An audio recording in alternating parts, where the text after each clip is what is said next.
welcome back to the Scripture Twisting 101.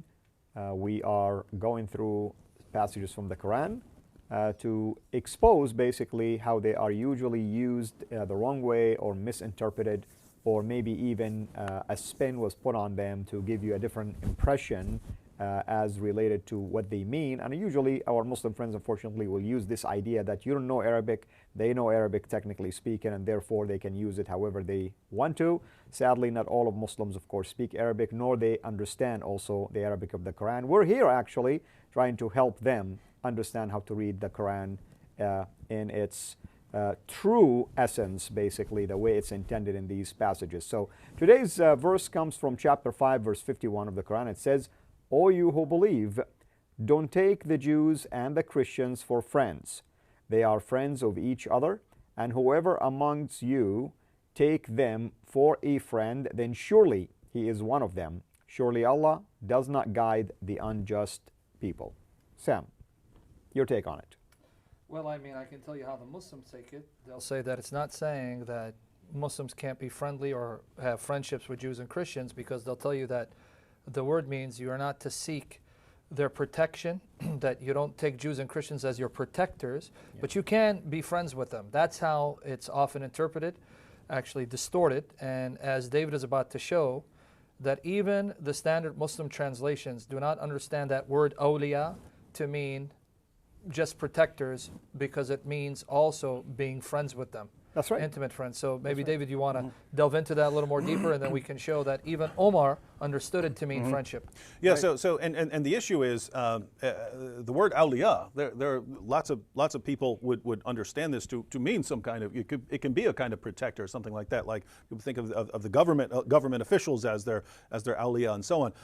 But we do need to look at how the Muslim community understood this, especially in the context of the Quran. So let's just look at a couple of translations so we can see some different ways of that this is translated. So Pickthall, "O you who believe, take not the Jews and the Christians for friends. They are friends to one another." So he just goes with friends. Yusuf Ali, "O you who believe, take not the Jews and the Christians for your friends and protectors." So he's lumping them together, friends and protectors.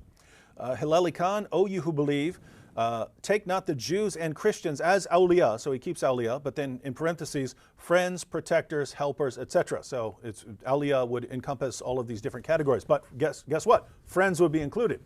It's sort of any sort of close quarters relationship here.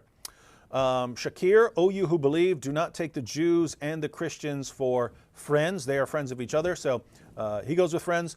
Arbery, "O believers, take not Jews and Christians as friends. They are friends of each other." So anyway, the point here is very common to just translate this as friends. In which case, this is saying, hey, don't have Jews and Christians as your friends, Muslims.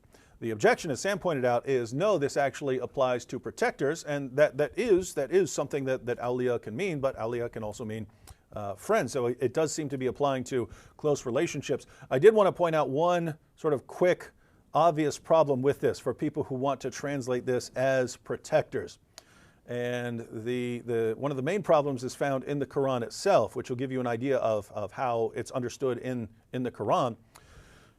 Let me go ahead and read a verse for you. This is Surah 10, verse 62 of the Quran. "Now surely the friends of Allah, they shall have no fear, nor shall they grieve." The friends of Allah, guess what? Uses the exact same word there. Right? In the Arabic, that uses the exact same word, the awliya of Allah.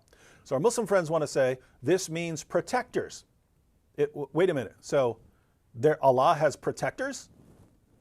You're telling me Allah Almighty has protectors, people who protect Him, and those people don't need to grieve, the protectors of Allah. Allah has bodyguards. Allah's going around and He needs people to protect Him. Is that your claim about what this means? So that's one problem. If you're saying that awliya should be translated as protectors, then great, Allah has protectors who are apparently more powerful than Him because they're protecting Allah. That's one issue. Another is, let's suppose we just go with that. No protectors, right? So our Muslim friends, no, it's not saying friends. We can have friends. We just can't have Jews and Christians as our protectors. So what do you mean by protectors? Like police? No Jewish or Christian policemen? Firemen? Government officials? Guess what? So what you're saying is, hey, Jews and Christians can't be in any sort of position of a protector over us. We're the only ones who get those positions. Guess what? That sort of thing happened in Islamic history over and over and over again, where Christians would be denigrated and would say, Christians would be told the only sort of position you can have is like street sweeper or something like that in an Islamic society. Servants, you are our servants. You don't get to have positions where you're in a position, a place where you would be over us in some way. So that happened. So our Muslim friends need to be honest. If you're saying, hey, protectors here, great, but now don't think that you've escaped the problem here. You're advocating a very, very disturbing form of society that is not based on equality. It's based on your superiority and the inferiority of everyone else.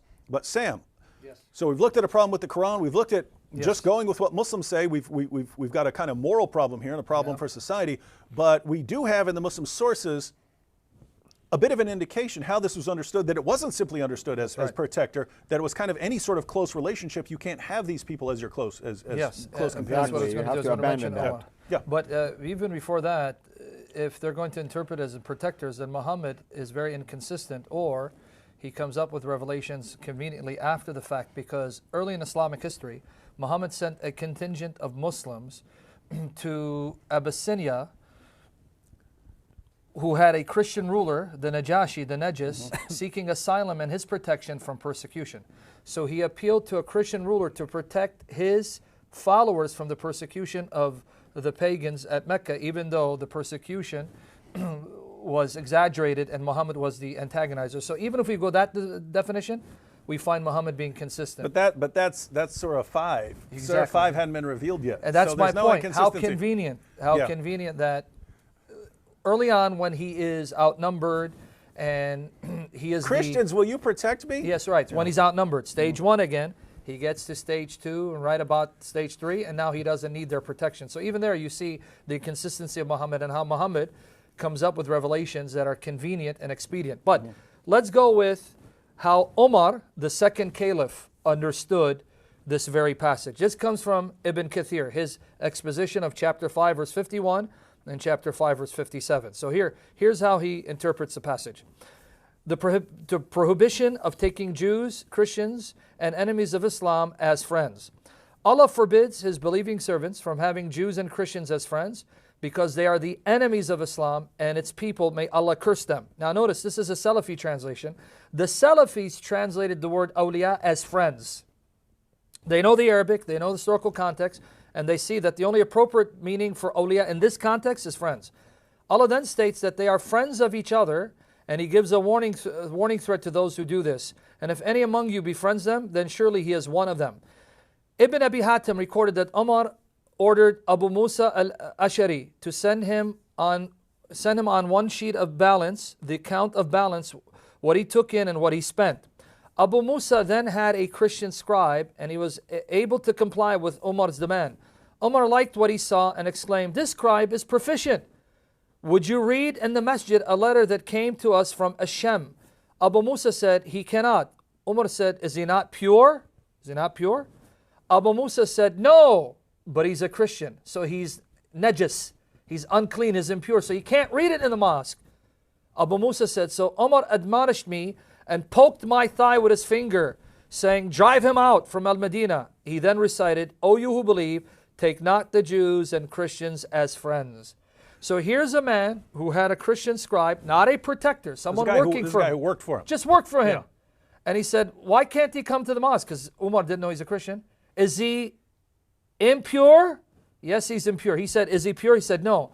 Here you have two things. Number one, that shows you that chapter 9, verse 28, when it says the idolaters are impure, najis, that applies to Christians for their worshiping Jesus as the Son of God. And number two, Umar understood the word awliya as friends. Why do you have this scribe as a friend? Someone that you use and writes things for you? Get rid of him. That's right. Because the verse says you can't have such friends. That's right. And he abandoned that. And, so unless Umar doesn't know the Quran, I don't know what to tell you. And different variations of course, in 328 that we talked about, already translated as friends.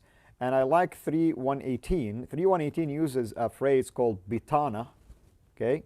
And it says, "O you who believe, take not as your bitana." And then Hilal and Khan explained bitana: advisors, consultants, protectors, helpers, friends.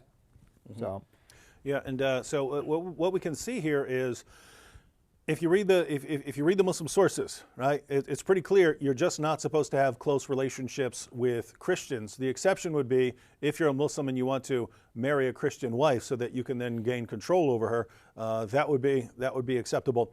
But as far as having a genuine relationship among equals, or having them as in some place of authority in society, or even having someone work for you in an important passage, not in an important way, not just as like a sweeper or something like that, totally unacceptable. But your average Muslim, especially in the West, is perfectly fine with having Jewish and Christian friends. They don't see any problem with it, and they believe that their religion is fine with them having Jewish and Christian friends, even close friends. And what this really shows is that your average Muslim in the West is just living far better life than Muhammad and his companions. That's right. That's right. Again, a great job, guys. Thank you so much. Hopefully everybody is enjoying these series, and until we meet on the next one, have a blessed day. Thanks for watching. Make sure to like and subscribe.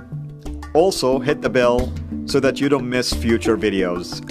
And please consider becoming a patron at patreon.com/CIRA International. And together we can introduce Muslims to the gospel of Jesus Christ.